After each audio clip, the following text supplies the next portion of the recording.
21 से 23 नवंबर तक लोक एवं जनजातीय कला एवं शिल्प महोत्सव का आयोजन नई दिल्ली के सुंदर नर्सरी में किया गया। आइए देखते हैं ये रिपोर्ट।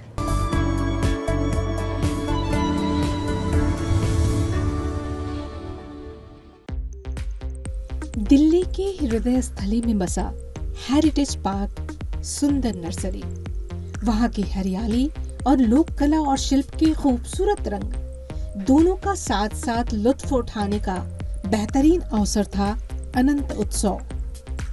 3 दिवसीय इस उत्सव का आयोजन दिल्ली सरकार के सहयोग से स्पिक मैके ने किया था।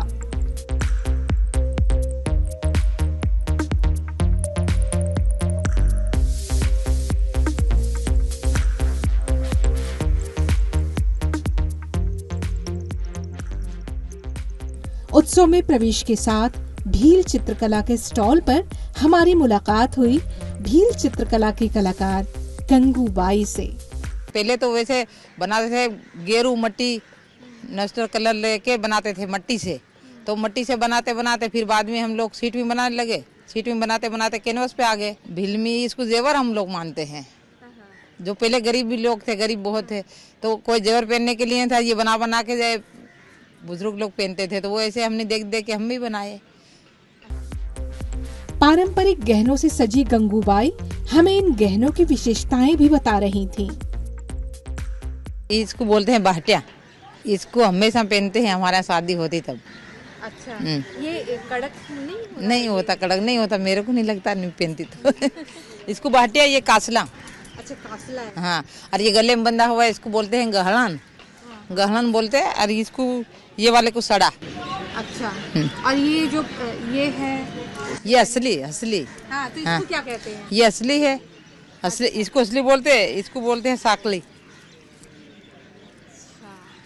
और सबकी मतलब क्या विशेषता है, कब पहनते हैं, इसके बारे में बताइए। इसके बारे में शादी में पहनते हैं, जब शादी होती तब पहनते, ऐसे नहीं पहनते।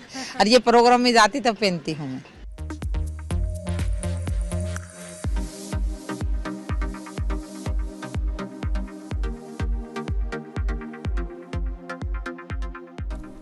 भील पेंटिंग के साथ ही यह मधुबनी पेंटिंग और गोंड पेंटिंग के भी स्टॉल्स लगे थे। उत्सव में आने वाले लोग यहाँ इस कला से जुड़ी बारीकियों को सीख सकते थे, साथ ही इस कला से जुड़े विभिन्न उत्पादों को खरीद भी सकते थे।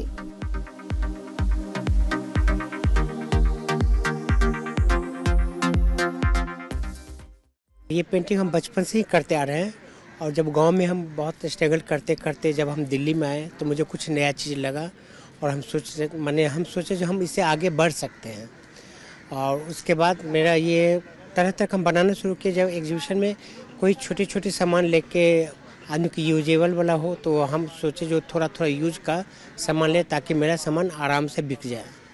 और मार्केट की जहाँ तक बात है, तो मार्केट में कॉपरेट भी अच्छी मिल ही जाती है, और स्पेक में के थ्रू हम लोग बाहर बहुत जगह घूमने का मौका मिला, और वर्कशॉप करने का भी काफ़ी मुझे मौका मिला इन लोगों के थ्रू, और आज हम वहाँ पर उन लोगों के थ्रू ही आए हुए हैं।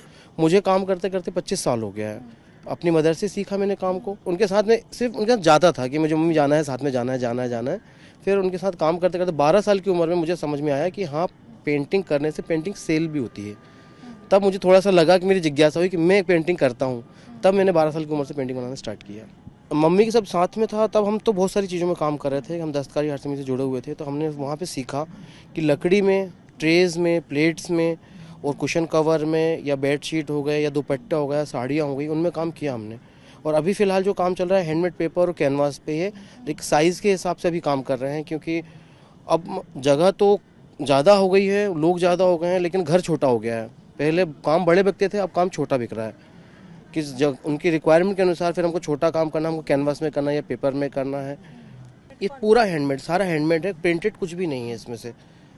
सब हम 2 कंडीशन है, एक पेन है और दूसरा ब्रश है।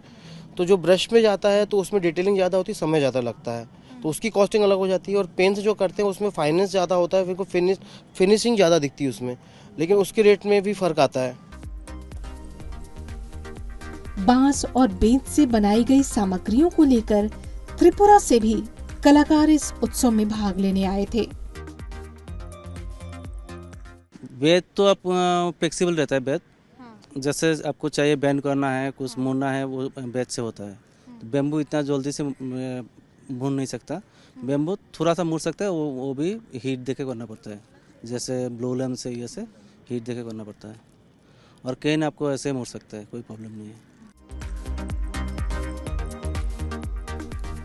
वर्ली आर्ट, टेराकोटा, पेपरमेशी सहित कैलीग्राफी और सिक्के आर्ट से जुड़े कलाकार अपनी कला कौशल का प्रदर्शन कर रहे थे। इसके साथ ही वर्कशॉप का भी आयोजन किया गया था।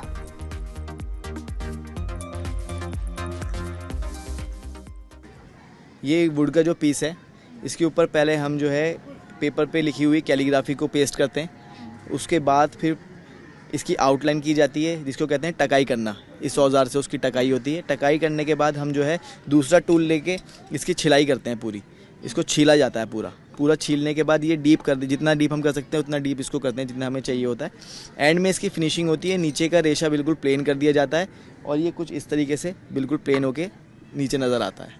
तब जाके खूबसूरत सुंदर कैलीग्राफी बन के निकलती है। और बहुत टाइम कंज्यूमिंग है। एक डिज़ाइन बनाने में एक महीना, एक हफ्ता लग जाता है। ये सिक्की ग्रास का आर्टिस्ट हूँ। बिहार से आई हूँ। मधुबनी जिला और बाकी गांव पड़ता है मेरा। तो ये मेरी पुश्तैनी आर्ट है, जो कि मम्मी लोग 1984 से ही कर रही है।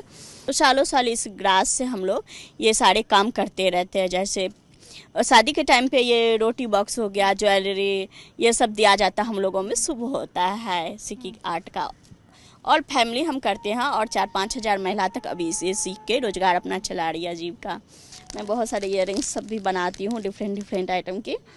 तो परचेज कर सकते हैं। बहुत सुंदर है ये सब, सारे लाइट वेट में होती है।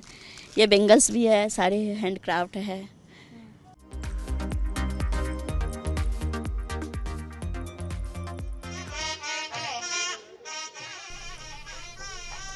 इक्कीस नवंबर से 23 नवंबर तक आयोजित इस उत्सव की शाम लोक संगीत और नृत्य से सजी हुई थी।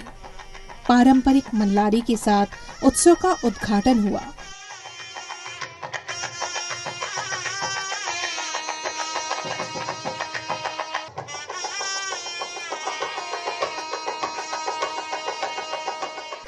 मल्लारी मंदिर संगीत से संबंधित एक संगीत शैली है, जिसे मंदिर के विशिष्ट संगीत वाद्य यंत्र नागस्वरम और थविल पर बजाया जाता है। इसे मंदिर परिसर के भीतर देवताओं के अनुष्ठान, पूजा और जुलूसों के दौरान पारंपरिक रूप से बजाया जाता है।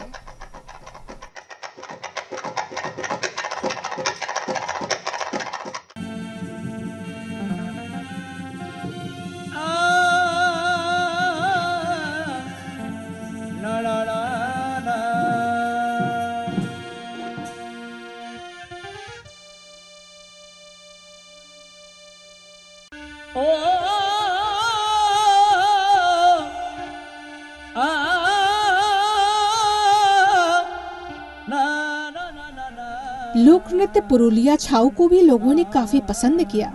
यह नृत्य न केवल भारत बल्कि विश्व स्तर पर अपनी पहचान बना चुका है। साल 2010 में इसे यूनेस्को की मानवता की अमूर्त सांस्कृतिक विरासत की सूची में शामिल किया गया था। नृत्य के दौरान पौराणिक कथाओं, महाकाव्यों और लोक कथाओं को दर्शाया जाता है।